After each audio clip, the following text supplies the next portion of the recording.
Привет, меня зовут Михаил, и я, если честно, не собирался снимать этот ролик, потому что я думал, что уж картошку-то жарить умеют все.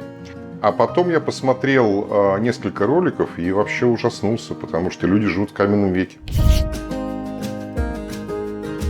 Сегодня я покажу классный рецепт, который абсолютно беспроигрышный и абсолютно четкий. Да? Я картошку не люблю чистить, потому что я предпочитаю ее помыть. Потому что я считаю, что в кожуре тоже есть определенный вкус, консистенция, аромат. Да? Если вам это не нравится, то вы можете картошку почистить, как обычно, да? Но я этого показывать не буду. Надеюсь, это есть. Теперь режем. Я режу довольно крупными кусочками. Примерно вот так. Для чего мне это нужно? Потому что мы хотим, чтобы было много острых углов, чтобы жир, в котором мы будем жарить картошку, впитался, она стала хрустящей и при этом не разварилась. Для того, чтобы картошка получилась хорошей, ее надо обязательно какое-то время подержать в холодной воде, чтобы сошел лишний крахмал. А вообще картошка состоит на 75% на самом деле из воды и на 25% из крахмалов, которые при термической обработке, в зависимости от того, как вы это делаете, могут стать либо волшебными, приятными на вкус и на консистенцию, да, а можно сделать кусок говна. Раз, два, три, в воду. И теперь я делаю следующее. Небольшое читерство. Да? Я не буду ее сразу жарить, я ее сначала отварю. Когда картошка у меня будет вариться, вот этот внешний слой крахмала, он немножко станет более пористым, и он потом лучше впитает жир, в котором будет жариться картошка, да? И она станет золотистой, румяной, хрустящей снаружи, как мы и хотим. В холодную воду не солю. А видите, это стало какая мутная, да? То есть вот этот внешний крахмал, он как раз смылся. Подожду, когда закипит. После этого буду варить минут 10-15 на медленном огне. Не надо, чтобы бурлило. Вот. И, собственно говоря, небольшой перекур. Так, ну вот, картошка закипела. Теперь я убавлю огонь. Мне не нужно, чтобы она сильно бурлила. Мне нужно невысокое, медленное кипение. И теперь, когда картошка закипела, ее можно подсолить. Еще убавляю огонь. И теперь будем смотреть. Ну, осталось где-то минут 10, да, вариться.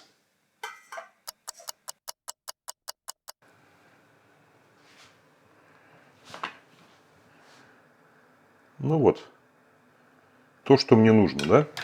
Картофельная немножко стала мягкая. И это нам позволит добиться того результата, которого мы хотим. Выключаю газ, сливаю. Значит, сейчас пар уйдет, картошка высохнет, и мы будем готовы делать вторую фазу, а именно жарить. Какая стандартная ошибка, когда жарят картошку? Берут много картошки и очень маленькую сковороду, да? И из-за этого сковорода и жир не прогревается до той температуры, которой нужно, и получается все такое кляклое и противное. Поэтому я беру большую сковороду, я люблю вок, да, как вы знаете, поэтому включаю снова газ достаточно сильно. И дальше тоже вопрос, на чем ее жарить? У нас жарят на подсолнечном масле, как правило. Я подсолнечное масло очень не люблю, потому что мне не нравится вот этот вкус, да. Традиционно в России делают картошку на сале, да, то есть вытапливают сало, из него жир.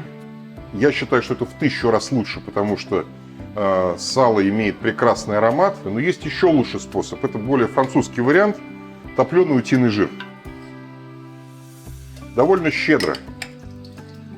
Такие 2 большие ложки. И пока у меня растапливается жир, я хочу добавить немножко еще вкуса к моей картошке. Поэтому я начну с того, что в жире обжарю немножко чеснок. И потом картошка будет просто великолепная. Кладу в жир. Вот пошел уже запах. И в принципе этого мне достаточно. Я чеснок не выкидываю. Я пока его просто выну из сковороды.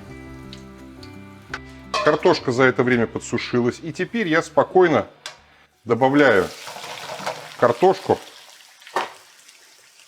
жир.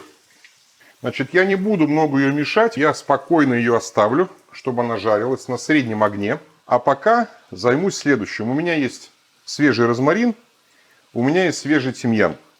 В самом конце жарения я для аромата, опять-таки, добавлю эти специи, и они дадут прекрасный вкус картофелю. Это делать не обязательно, да, там, кто не любит зелень такую, то не делайте. Тимьян чистить очень просто, просто вот я его так пальцами счищаю сюда. Веточки мне эти не нужны. И розмарин я отщипываю листочки со стебелька. Стебель очень жесткий. Я люблю, когда много розмарина. Чеснок, тимьян, розмарин. Посмотрим. Ну, еще рано. Ждем. Никуда спешить не надо. Вот очень интересно, что он немножко за счет того, что он уже вареный, он раскрывается. И сейчас как раз жир запечатает, да, эти открытые поры. И будет просто великолепно. Так, проверим.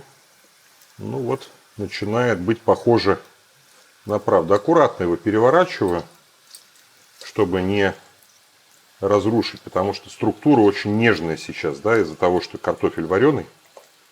Мне кажется, все получится хорошо. Значит, я немножко солил картофель в самом начале, да, но теперь можно уже его солить смелее. Картофель очень любит соль. Как у нас обычно жарят картошку, да, берут, режут ее на брусочки, кладут масло, подсолнечное зачем-то, да, обжаривают, чтобы пригорело, переворачивают, накрывают крышкой. И вот это вот делает ее такой кляклой. А в этом случае получается совершенно другая идея, да, то есть ты ее сначала делаешь равномерно, провариваешь внутри, а потом за счет жира и высокой температуры даешь эту красивую золотистую корочку.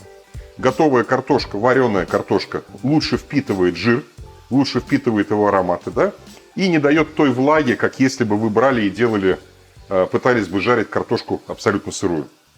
Так, ну вот, картошка уже у меня немножко поджарилась. Она стала снаружи тверже, да, ее теперь не страшно раздавить. Поэтому я уже могу мешать немножко смелее. И осталось еще буквально пару минут, поэтому самое время добавить чеснок и зелень.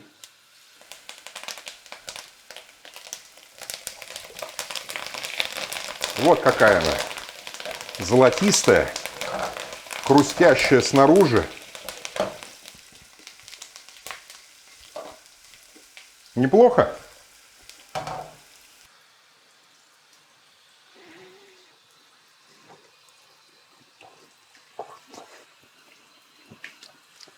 Вы сами все знаете. Ел сейчас по-македонски, да, с 2 вилок. Все, картошка готова. Немножко не хватает соли. Досаливаю. Последний раз перемешиваю. Можно выкладывать. Почти что как в трехзвездочном ресторане. Кстати говоря, этот рецепт я подглядел. Есть такой очень известный английский повар Хестон Блюменталь. Довольно знаменитый парень.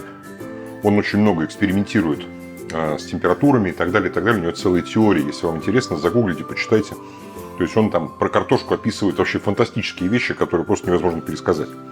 Вот. Ну вот это я называю настоящая жареная картошка. А не то дерьмо, которое нас часто кормят в YouTube по телевизору.